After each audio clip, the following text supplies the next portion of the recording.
Okay, everyone, I think we are going to go ahead and get started. My name is Charlie Lockwood. I'm the Executive Director of Texas Folklife. Thank you all for being here with us virtually. We have a really exciting discussion for you tonight. This is part of a new series that Texas Folklife is doing, sort of looking at different ways that people are responding to the current situation that we find ourselves in through folk and traditional arts. Methodologies and practices and a lot of different issues surrounding that. And so today we're having a discussion with a great panel around the issue of radical care. And this is a discussion where we're going to look at ways that people in their communities are drawing on folk traditions in new ways during this time to band together, to engage in collective action, to mourn, to celebrate, to offer support to each other, and create moments of radical care in their community. So we're going to unpack kind of what that means.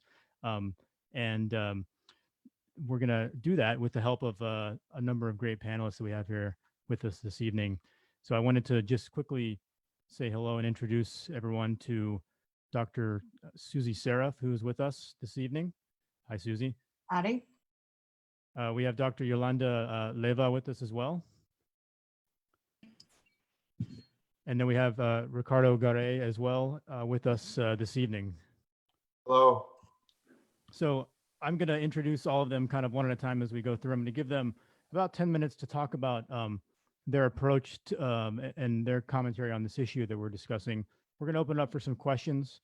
And if we do get any questions on Facebook, we'll see if we can answer those in a quick way. So we are at Texas Folklife, we are learning how to utilize some of these video recording technologies. So bear with us here as we work our way through. But wanted to just let everyone know that we're trying to do these every week, every Monday.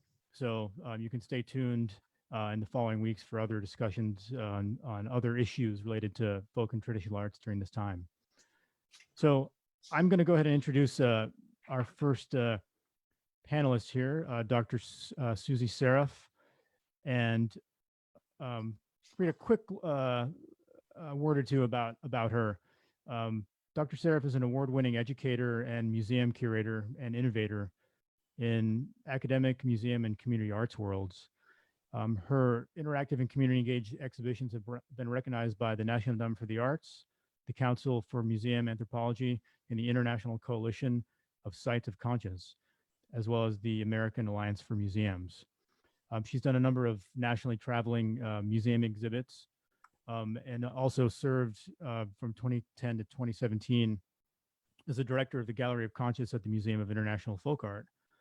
And that was a participatory exhibition space that draws on the power of folk art to spark meaningful community conversations around social justice and human rights issues of our time, including immigration, HIV/AIDS, genocide, natural disaster, and the ethics of the marketplace. She's also a senior lecturer at UT Austin, where she is developing new courses based on experiential learning for her students. She recently did a project on oral history and civil rights era activism in Austin. So we're lucky to work with Susie in a number of capacities, and I'm going to give her the floor to talk about her approach or her thoughts on radical care during this time. So Susie, please take it away. Oh, okay.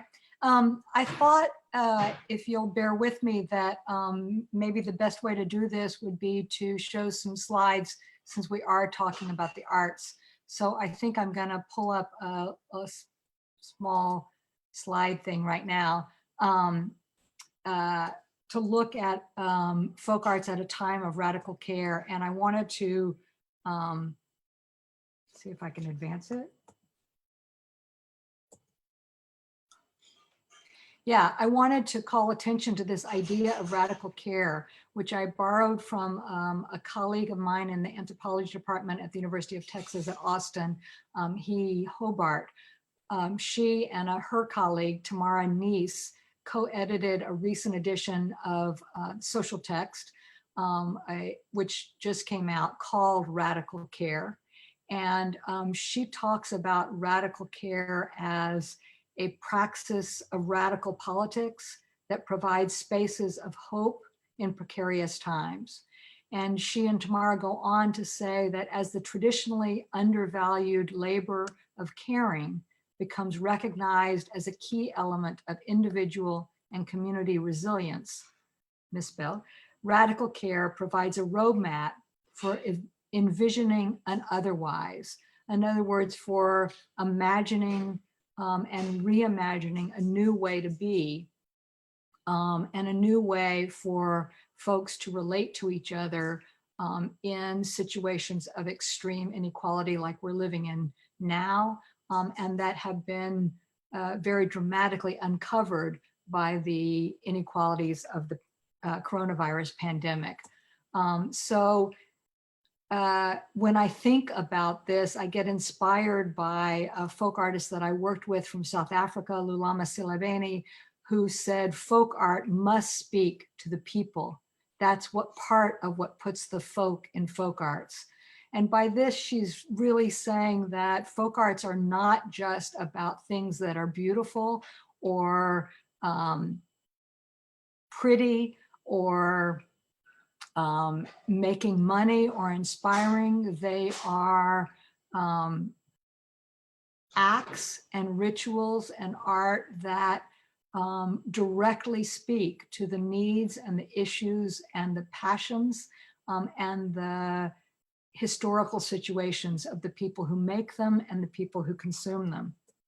So I wanted to also recognize that when I think about folk arts or traditional arts, I'm thinking about much more than visual arts like paintings and embroidery, but rather needle arts, quilting and crocheting, verbal arts like jokes and stories, urban legends, a lot of which have been circulating around the pandemic now, music, traditional music, including songs and drum circles and corridos, gritos, lullabies, healing arts, the arts of curanderismo, and of course, cooking arts. Having just celebrated the first and second night of Seder with my mom's matzo ball soup recipe and made from chicken soup, I recognize the art of healing cooking as well.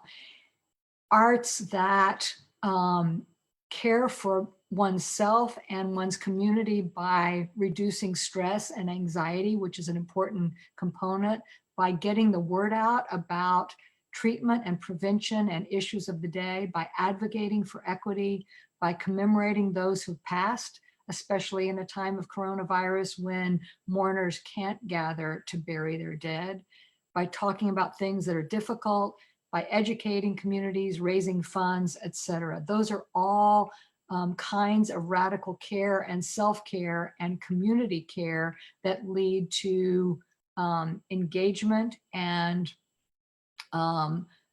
collective action in communities. So I want to go quickly through some work that I've done over the past years of looking at the way folk arts get the word out. This is a group of painters in Chitrakar, India, that are creating panels about HIV/AIDS that talk about taboos. This is a South African artist who uses her art of figurative embroidery to get the word out, to talk about AIDS and how we must communicate about AIDS. By providing income sources, by healing after genocide. This is a co-op of Hutu and Tutsi women who band together to do what they know how to do to heal together, by helping in health campaigns, and by speaking out about the controversy. This is a retablo by a Peruvian artist. And what you can see is a panel on the right of your screen of a person dying of AIDS who's being strangled by a condom that's being held by a priest, a Catholic priest, and a medical doctor, representing the controversy in Catholic countries over what to do about HIV and AIDS, and marching for change, including the most famous example here in the United States of the national names quilt, the AIDS quilt that spread across the National Mall in 1987 and resulted in recognition by the Congress to put more money in for HIV and AIDS research by honoring and remembering those who have died, supporting family members of those left behind. These are all AIDS orphans, teaching leadership skills, combating violence against women. This is a leader of a co-op in Afghanistan who says, I live in a region defined by violence on every level, violence against women, violence against reason, violence against education. I've experienced violence firsthand, and every one of the women with whom I work has experienced violence firsthand as well. For us, the most urgent needs to connect with others who have suffered as we have and survived to tell their stories. And these are women, this is the embroidery that these women create, providing economic sustenance and supporting those living with HIV. So I wanted to make the point that in the age of the coronavirus, we are all able to draw on the everyday arts of community, the expressive behaviors in our community to bring our communities together.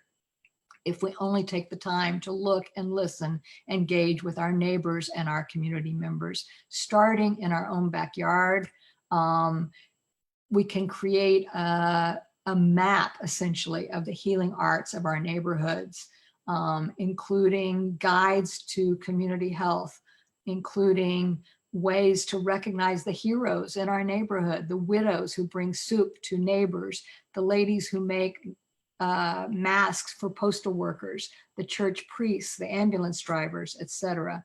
Those who make and donate food to the homeless, those who quilt and make masks for all of us, the corner restaurants who bring food to those who are shut in at home, those who use their art to get the word out, mural painters, those who fight against racism and xenophobia with their art, those who advocate for the elderly, the immunocompromised, and the disabled.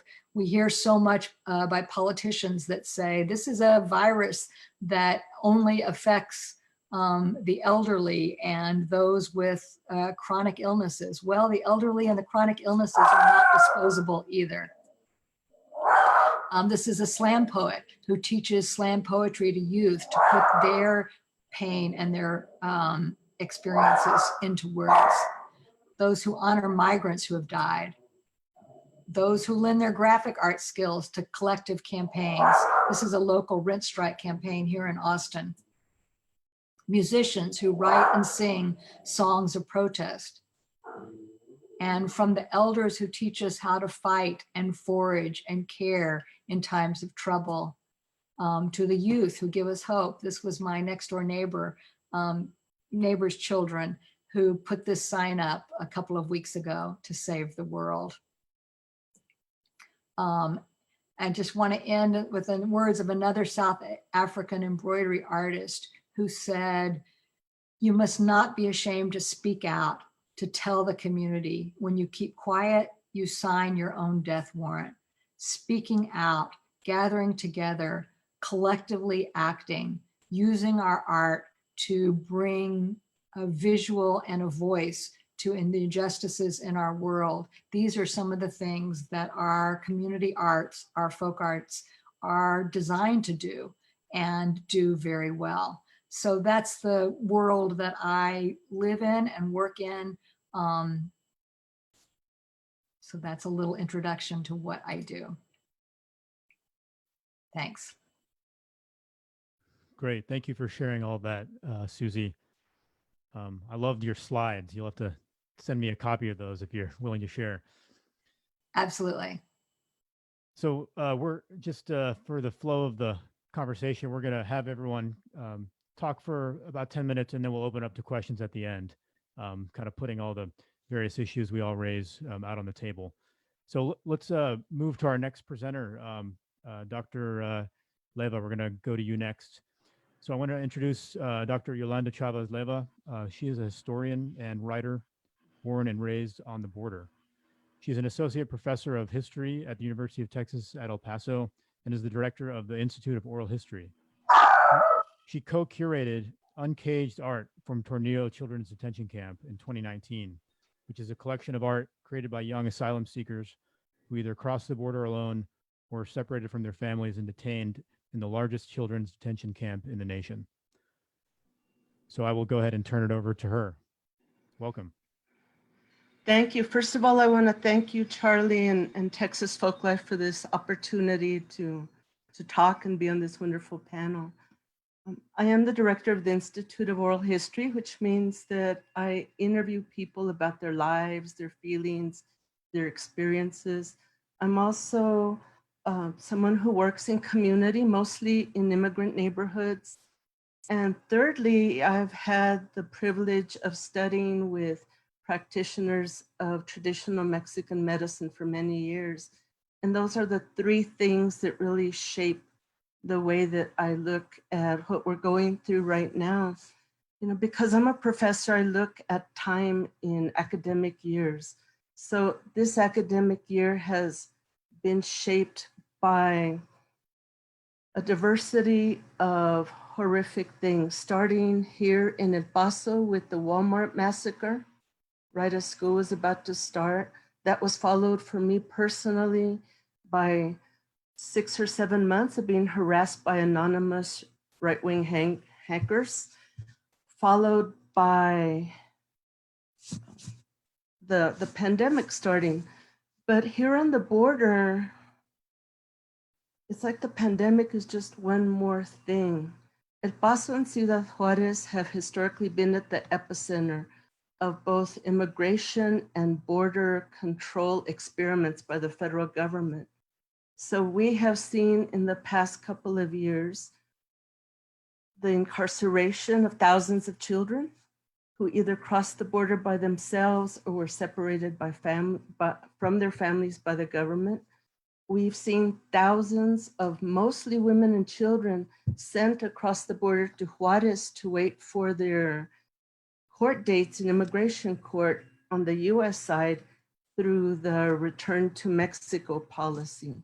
So where I live has been experiencing a lot of trauma for a very long time. And as I said, the pandemic is just one more thing. Last year, I was able to visit a museum in this small town of in Utah that was near the Topaz Japanese American internment camp. And it was filled with incredible folk art. It had beautiful flowers made of shells that people had gathered in the desert. It had paintings, it had sculpture. And there was a question that was at the foundation of all of that. And that question was, can beauty be created behind barbed wire? And what I saw was that the answer was yes, it can be created behind barbed wire. Last year, I had the opportunity to acquire and then co-curate an exhibit of the artwork of the children that were incarcerated at Tornillo. And it was pretty amazing. They were given the most basic of artistic materials, construction paper, recycled boxes, pipe cleaners, popsicle sticks, glue, and they created very amazing and beautiful art. We don't know who those children are. They're anonymous. We weren't able to find any children who created the art, but we did find a young man who had been at Tornillo in that same time period. And we brought him to look at the art. And what he said is, behind every piece of beautiful art, there's a child desperate to be free. So what I saw was that the art was full of life, it was colorful, it was beautiful, it featured lots of birds and flowers and a lot of things that are very hopeful. But behind it is also this suffering. So when I think about radical care, I think that we have to consider both things, both the suffering and then the beauty that can happen in spite of the suffering. As an oral historian, one of the things that I teach my students is to listen deeply. And that's one thing that I think we can do in these times is to listen to each other deeply. And that is something that I would say most people don't know how to do, because we're always thinking of what to say next. We're always thinking of what are they thinking about what I am saying. So to listen deeply. But also there's another part that I think is part of the traditional art of storytelling, is to think of the stories that we are telling about these times. There is a narrative practitioner in Australia, an Aboriginal elder named Auntie Barbara Wingard. And what she says is that we have to tell the stories that make us strong. And I believe that that traditional art of storytelling, but looking at what makes us strong, is critical in these times. When I crossed the border to work with the women that have been sent there by our government, and they tell me about the rapes, about the violence, about the fear that their children experience, I try to remember to ask them the question, which is, what gives you the strength to do this? And because I'm always talking to mothers with children, they always say, it's my children, the safety and the future of my children that gives me the strength. And it's those kinds of stories that we have to keep in mind, I think, today, because one of the things that this pandemic is doing is it is really pointing out the inequities in our society, inequities that may seem obvious to some of us, but that may not seem so clear to other people. And we have to find both the stories that are the hard stories, but the stories that are the stories that make us strong. I think I'll end there for now.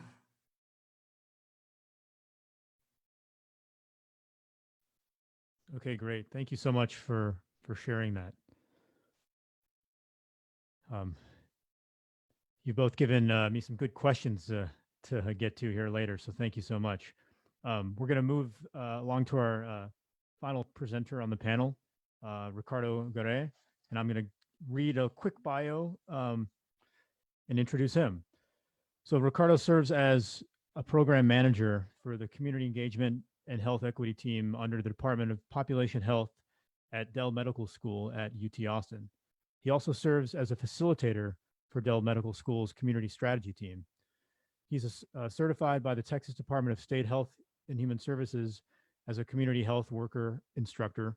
He serves on the Community Advancement Network's Community Council, Central Health's Community Health Champions, and the Travis County Adolescent Health Collaborative. He was born in Honduras and became interested in health disparities and community organizing at a young age. His lived-in experience as an immigrant has informed his approach towards health equity and project design. He also continues to participate in community events and social justice initiatives to enhance his perspective on social determinants of health. So, Ricardo, I will turn things over to you. Welcome, and thank you for being here. Thank you. Thank you very much for putting this together, Charlie. I think it's incredibly important to be able to have these conversations right now. I think that when I first came across this opportunity, I was very moved by the idea that it was framed around radical care. For me, framing that under radical care can't be discussed in a vacuum. I think there has to be a conversation of the systemic violence that for many of us has been obvious for many years, many decades, and can be actually traced to some of the origins of the country and of these systems that we know of. And so I think it's very important for me to be able to frame these as in art manifested now as reactions and frame it in that context of that violence as well. Because I think it's really, really important to recognize that these are results of systems that are creating these outcomes. I think this virus is making it painfully obvious that we are a community that has different results for different people. And so I think that's making us maybe reflect as to who we are when that is become the norm. And so in health, I think it's been very interesting to see that a virus is not respecting a wall, and it's not respecting a passport. It's not respecting even age and all these different markers that we set in society, and we put people in silos. And so here comes a virus to remind us really of how artificial these constructs have been, and how deficient that construction has been in that framework. Um, and I think it's also an opportunity for us, and I say that as an opportunity in the fact that there is some responsibility, and things can go back to where they were, and we can say that we want things to be as normal. And I would fight that. I would really urge everyone to never go back to what was normal, because normal was not good enough. And so I think this is an opportunity for all of us to be able to frame care and health in a different context. The work that I get to do is really work around those social determinants of health. And so I'm really not focused on what happens at a clinic. I'm actually more interested in what happens outside of a clinic. And so when you do that, you're looking at people in a more comprehensive way. And so then you can see how radical care has been done organically in communities, again, as a reaction of their humanity. And so it's been very interesting for me to be able to see some of the reactions that are taking place. I think it's been very interesting. I've been talking to folks over the phone as to what their conditions are and what they're experiencing.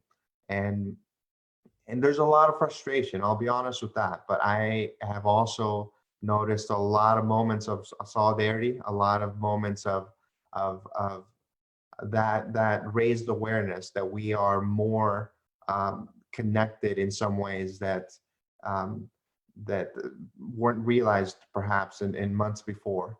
And so I see opportunity in that recognition, but I also would caution people to really be mindful and not walk back to where things were, and to also question the systems that created the moment that we're in.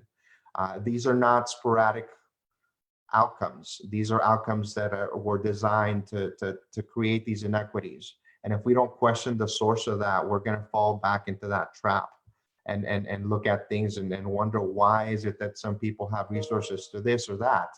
And so again, I would just, in that term radical care, I want to make sure that we are addressing the structural violence that causes us to look at that radical care as a necessity in the context of health and not just health care. So I'll leave it at that. I'm more interested in the questions too and the discussion that can arise from this.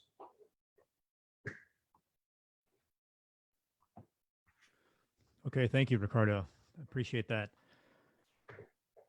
So given sort of what you all have touched on, I'm going to put out a couple questions. The panelists, feel free to ask each other questions. We can have a discussion.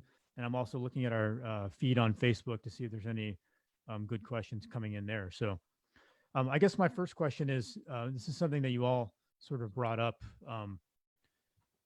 as sort of an important aspect of your work, or what you're seeing either needs to be done or maybe is not being done enough. And that is listening deeply and taking the time to notice sort of these acts of beauty, the art creation, or practices of radical care that are happening around us in our neighborhoods or in our communities as we may define them. So I guess my question is, how do we do that in a way that's effective? How do we listen deeply? How do we find the time to notice these local heroes, the neighborhood heroes, the people that are practicing radical care and supporting each other in their communities? How do we really do that in an effective way? How do we listen? How do we notice?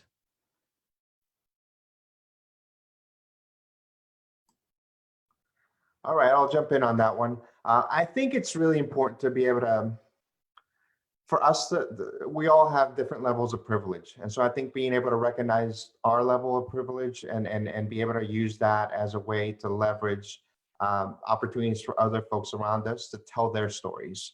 I think it's really, really important to be able to, again, build platforms so that other folks can be able to use those to tell their stories. I'm very cautious about having, especially at UT and in other places, for me to be the one that's telling the stories for other folks. I think it's really, really important to be able to pass the mic to folks that are living and experiencing these particular situations and circumstances, and have them tell us a story. And so I think social media can be a great enabler to tell these stories.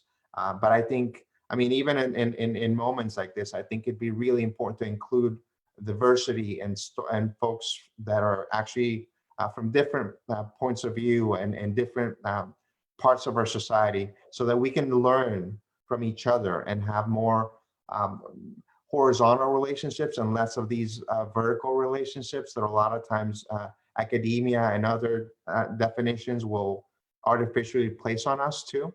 And so I think being able to really, again, find the common denominators and have these common places to discuss and to argue and to tell our stories ourselves is super important. And so I think that, again, I think social media can help that, but I also would caution that to be the sole way of communicating.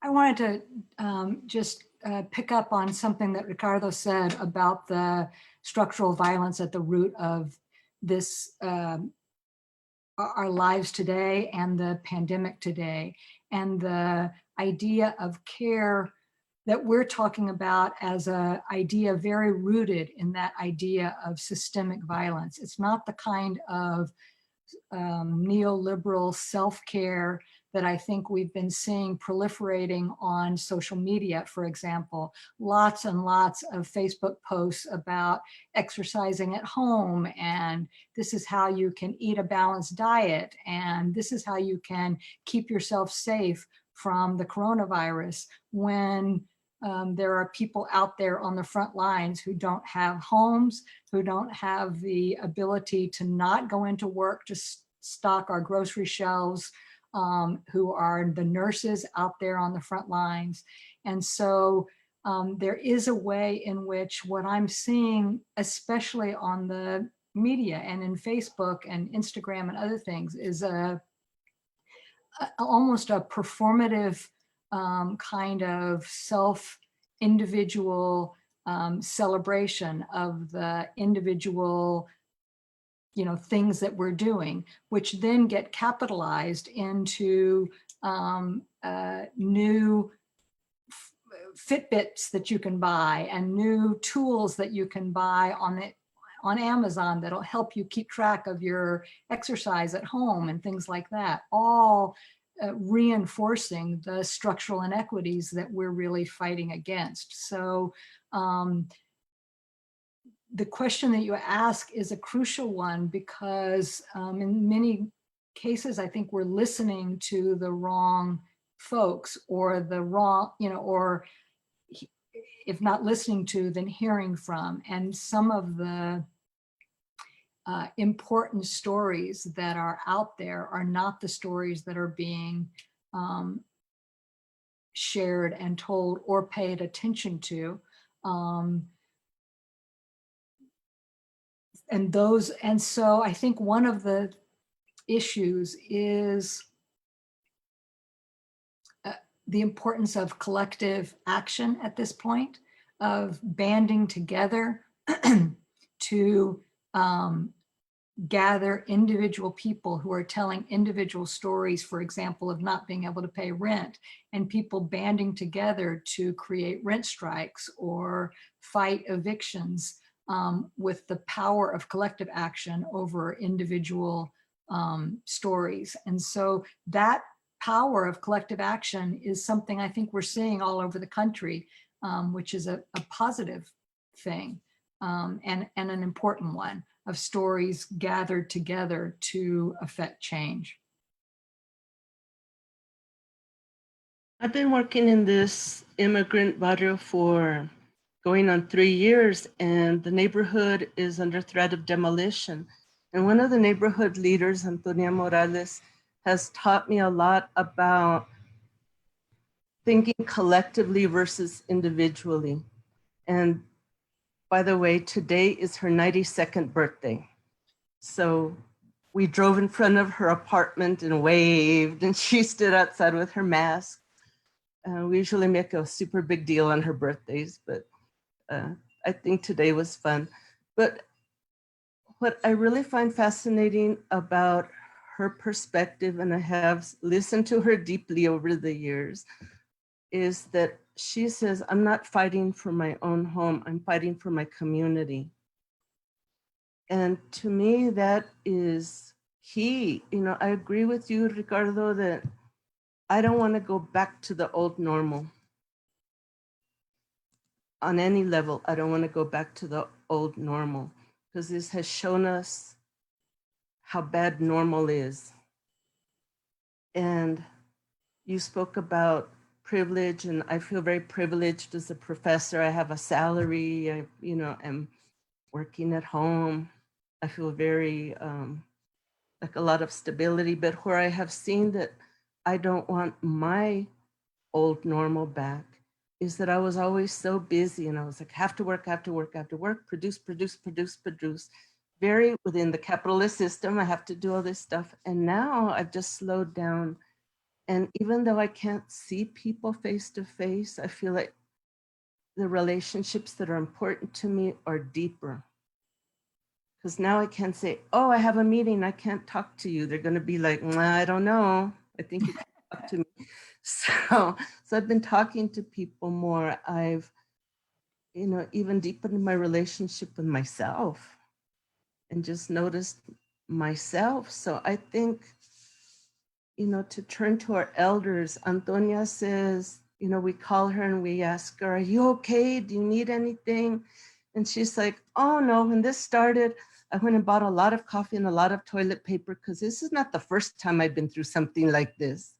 So I think just, you know, and she is so strong and so community oriented and so communally oriented that I think to listen to those stories, my dog is choking over here, ignore that noise.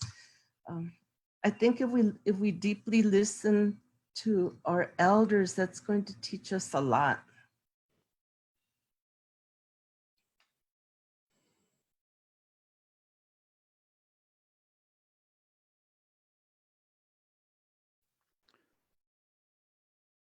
I'm wondering if any of you have seen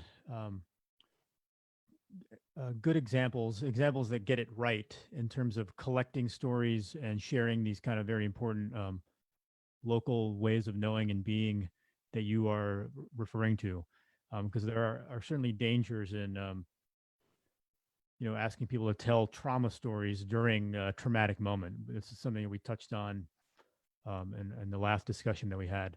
But I'm wondering if there are examples of places or organizations or individuals you're seeing that are listening to stories in an effective way and in the right way.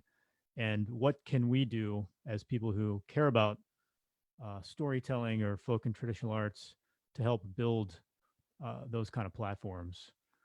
I know each of us sort of has the ability to do that in our own way. So what ideas do you have there? One idea that comes to my mind is a local Austin organization called the Texas After Violence Project, which is an organization that collects the stories of people who have been affected by structural violence. Started off with people with the people affected by the death row penalty, not interviewing people on death row, but their families and also the families of the victims of the violence and other people involved. And they have announced that they're starting a project of gathering stories of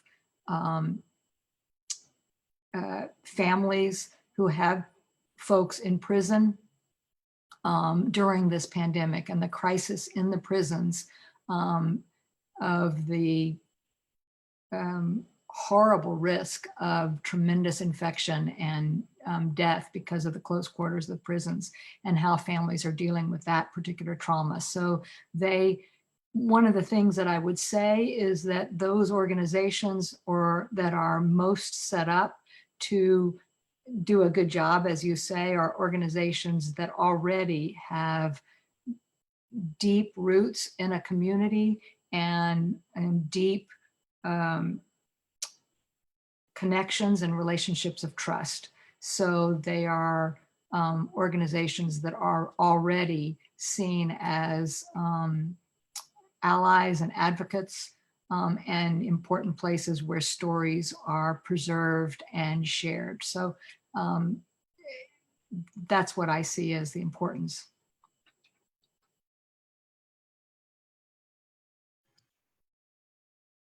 I feel that here at the Institute of Oral History, we do a good job of gathering stories. We have about 2,000 oral histories right now. And up until a year and a half ago, the majority of people that I was interviewing who were coming to me were men and women in their late 80s and into their 90s. And they would tell me traumatic things they had gone through, and they cried and I cried. But they knew how their life turned out. They almost always ended on a positive note. I went through all this suffering and my family is doing well. I went through all this suffering, but look what I provided for my family. What has been really difficult is now interviewing the women who are in the midst of this traumatic situation of being sent across the border, because they don't know how their life is going to turn out.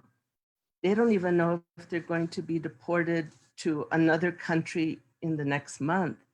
And it's been really difficult to figure out how to gather those stories in a way that doesn't re-traumatize them, and in a way that provides something to them. You know, very often we interview people and we don't ever see them again, and we don't know what happened to them. In the past few months, we've been going to one, they don't call themselves a shelter, they call themselves a transitional house. And it's a group of Central American women and their children. And so I have a relationship with them, I have a relationship with the children, and they have told me, you know, or asked me rather, what are you going to do with these stories? And they're very afraid. Who's going to know that I spoke to you? And we don't use anybody's real name at all.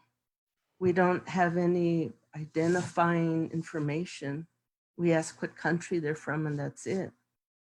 And they're very afraid what's going to happen with that information. And then they tell us that sometimes when they have to constantly retell what they've been through in the past year, they wake up the next morning and they just don't even want to get out of bed. They just feel like not even being alive that day. So I think the question of how do we do that is key, and one that we've been struggling with.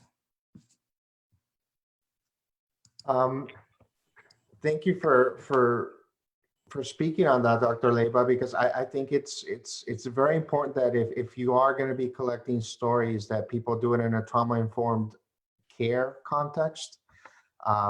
And that takes a while. It's a particular type of training and a framework.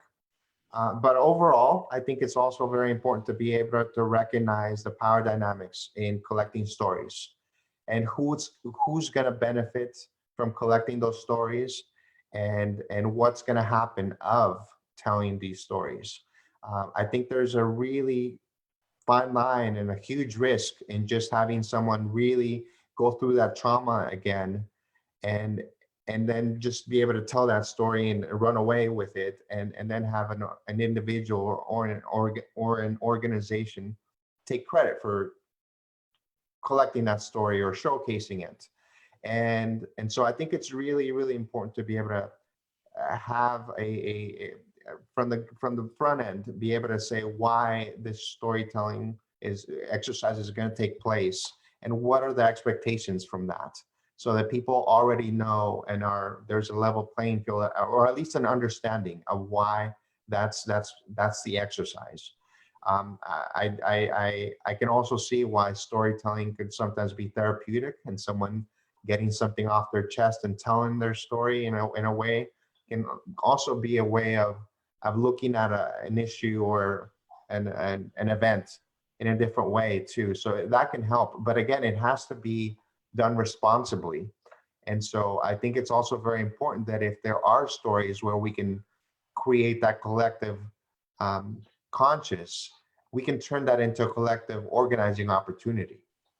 And so if there are a lot of people telling a particular story, all of us, whether we can associate to that particular story, should also rally around issues of justice. And so I do feel that there's an opportunity to turn these stories that a lot of times can be very painful, very hurtful, into an opportunity to, again, to create that world that's going to be better for us. And so I don't see these things in a vacuum. They have to be seen in this structural way where there are violent mechanisms. And so being able to tell these stories could be a way to dismantle this systemic violence.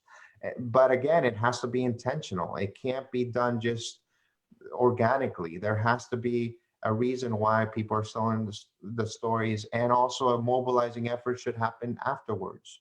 And so I think, again, there's beautiful opportunities here to be able to confront some of these ugly stories and be able to transition into something that's better and push for that change. And so I worked with a lot of folks at the detention centers as well, and hearing their stories.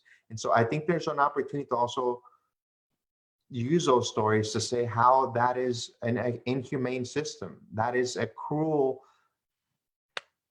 that shouldn't be acceptable ever. And so I think, again, that it's an opportunity to create advocacy and bring change. So I'll leave it at that.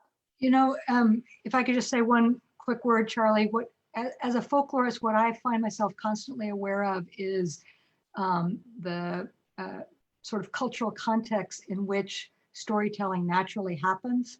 And I'm just thinking about last week was the beginning of Passover, and people all over the world were having Passover Seders, which ritually retell the story of Jewish move from slavery to freedom. And that context was one where there was a lot of conversation around the Seder dinner and Zoom dinners about the condition that we're in now, the conditions of violence, and the ways in which we and are both enslaved and also tyrants as well, in our positions of privilege and our structures. And so that's a natural occurring situation. People in detention camps who have an opportunity to tell their stories as a way of possibly getting the word out is another moment when people might want to be telling their stories as a way to let people know what's happening. Also, you know, we've all done a lot of work with workers who, and Charlie, I know you've done a lot of work with musicians who create songs and corridos and specifically about workers' rights and workers' struggle. And those are happening not for an outside audience to collect, but happening in the context of struggle. And they're songs that are sung by workers as they're marching, as they're heading to the Capitol to make their point. So we live in situations that have plenty of opportunities within them to express stories and art for particular means in their context.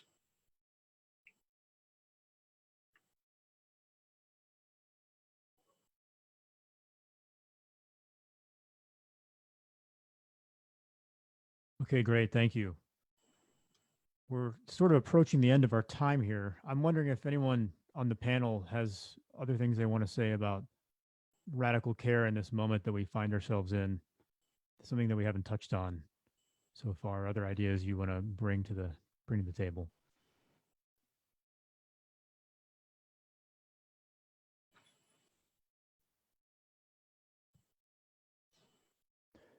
And if not, we've got some good comments on our Facebook page. Not too many questions, but some good comments about different ways people are creatively celebrating right now in communities. Ideas for spaces that can be good for advocating for community needs. So we appreciate our audience participating in the discussion there. I think. The one thing that I would just like to add to finish off here too is to just encourage the work that you're doing, the work that we're all doing, to continue to bring those borrowing from Howard Zinn's perspective, those people's stories into groups like this, so that we can continue to hear from folks that have been incarcerated, immigrants, people that have experienced violence in different ways. And again, be intentional about bringing them into spaces like this so that we can all use platforms like this to learn from each other and to heal. But more importantly, too, to build that better world. And so I think that, again, to be intentional about bringing those voices that traditionally don't have the mic, because I know that that's also a huge issue right now, that we all are watching the news and it's usually the same people with the same story telling us what we know is not true. And so I think being able to be intentional about taking the mic away from that and bringing it to people that are actually worthwhile listening to and worthwhile learning from.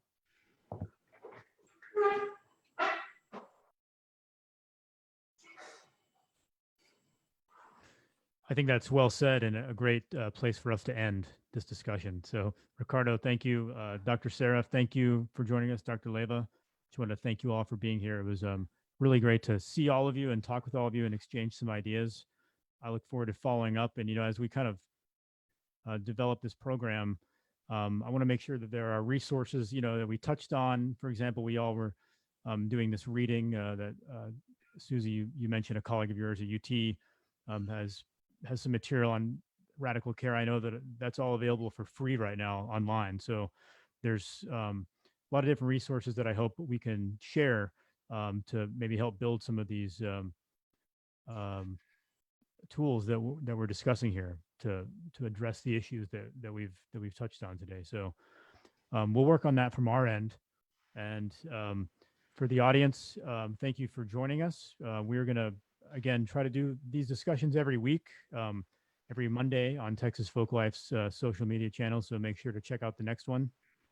But wanted to thank all of our panelists for joining us again. So thank you all for being here. Thank you. Much. Plus, it was wonderful to see you all. Thanks. Absolutely. So we'll try to end the meeting here and end the stream, and look forward to touching base with everyone in the near future. So take care, everyone. And we'll talk soon. Bye. Bye.